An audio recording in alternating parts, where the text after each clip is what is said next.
செய்யணும் அப்படின்னு நம்ம ஈடுபாட்டோடு செய்யணும். அதுக்கு உதாரணம் ஒரு கலையாகும். கலைஞர் அவர்கள் திரையுலகுக்கு எடுத்தாளராகி 50 வருஷம் ஆச்சு. அந்த 50வது வருஷத்தை பொன் விழாவை கொண்டாடி அந்த பொன் விழாவில் கலைஞருக்கு தங்க பேனா பரிசீலித்தது.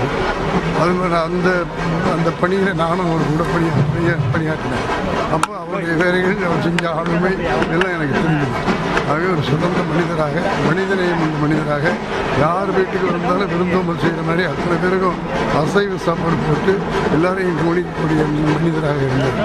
ஆகவே அவருடைய இழப்பு எங்கள் திரையுலகத்தில் மட்டுமல்ல தமிழர்களுக்கு ஒரு பெரிய நஷ்டம். ஆகவே அவருடைய கடினமான உழைப்பு பல இளைஞர்களை உருவாக்கும். பிரிவில் படித்தாங்க நிறைய இளைஞர்கள். அந்த படித்த இளைஞர்களுக்கெல்லாம் இயக்குநருக்கு வாய்ப்பு கொடுத்து அவர்களிலே சிறந்த இயக்குநர் பெருமை வந்து கொண்டது.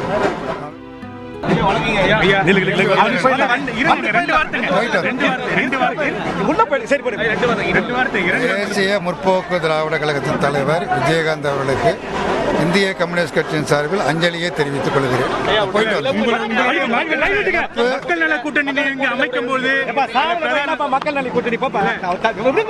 கூட்டணியில முக்கிய பங்கு வகித்தார். மிகச்சிறந்த தலைவர், நேர்மையான மனிதர், அதாவது உள்ளொன்று வைத்து புறம் ஒன்று பேசாதவர், எல்லோரையும் மதிக்கக்கூடியவர், எல்லோரிடத்திலும் அன்பாக பழகக்கூடியவர், நல்ல மனிதர், நல்ல அரசியல் தலைவர், நல்ல கலைஞர். அவருடைய இழப்பு மிகப்பெரிய பேரிழப்பாகும்.